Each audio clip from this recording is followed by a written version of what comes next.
Maybe you were in a car accident recently and you weren't wearing your seatbelt, and now the insurance company is using that against you, telling you that you can't recover, or that what you can recover is limited because you weren't buckled up. Or maybe you're just someone who drives in Massachusetts every day and you want to know, what does the law actually say? What are the rules? And what happens to your case if the worst occurs? These are fair questions, and the answers might surprise you. I'm attorney John Sheehan. Since 1993, I've represented thousands of injured workers and car accident victims throughout Massachusetts. I fight to ensure that each client receives the compensation and medical treatment that they're entitled to without getting taken advantage of by an insurance company. And if Spanish is easier for you, hablamos español. This video is general information only and not legal advice for your particular situation. Let's start with what Massachusetts law actually says. Under Massachusetts General Laws, Chapter 90, Section 13A, all drivers and passengers must wear a properly fastened seatbelt anytime a vehicle is in motion.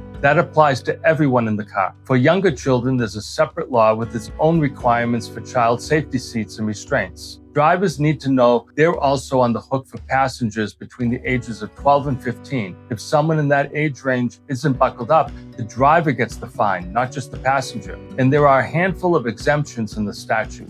Vehicles manufactured before 1966, certain medical conditions certified by a physician, specific working vehicles like postal vehicles and buses. But for the vast majority of drivers in Massachusetts roads, the rule is simple: buckle up. Here's something a lot of Massachusetts drivers don't realize. Not wearing a seatbelt in Massachusetts is what the law calls a secondary offense. That means a police officer cannot pull you over just because you or your passenger isn't buckled up. They need another reason first: a primary violation, speeding, running a red light, something like that. Only after making that stop can they issue a seatbelt citation, and the fine is $25. Now, here's the bigger question, and the one that really matters when someone gets hurt. Does not wearing a seatbelt kill your personal injury case? The short answer is no, but let me explain what actually happens, because the insurance company is counting on you not knowing this. When you're hurt in a crash and you weren't wearing a seatbelt, the at-fault driver's insurance company may try to raise what's called the seatbelt offense. The argument goes like this: your injuries wouldn't have been as serious, or wouldn't have happened at all, if you had been buckled up. They use that argument to try to reduce what they have to pay you.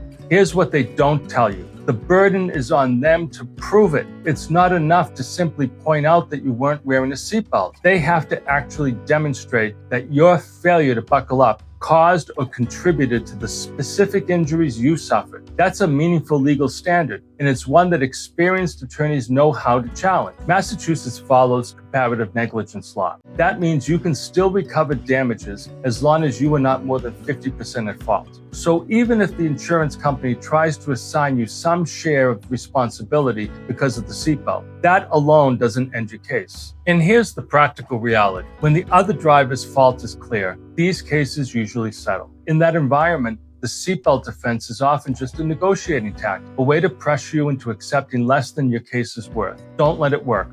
Here's what I tell every client who comes to me worried about this: don't assume the insurance company is right. Insurance adjusters are trained to find reasons to reduce what they pay you. An experienced attorney knows how to push back and how to make sure the seatbelt offense doesn't become a weapon used against you. The law has built-in protections for accident victims in Massachusetts. My job is to make sure those protections actually work for you. If you were hurt in a car accident in Massachusetts, whether you were wearing a seatbelt or not, I encourage you not to make any decisions until you've spoken with an attorney. A conversation with our office costs you nothing, and it could make a significant difference in what you're ultimately able to recover. If you or a loved one have been injured in a car accident in Massachusetts due to the other driver's fault, call my office for a free, no obligation consultation. And if Spanish is easier for you, hablamos español.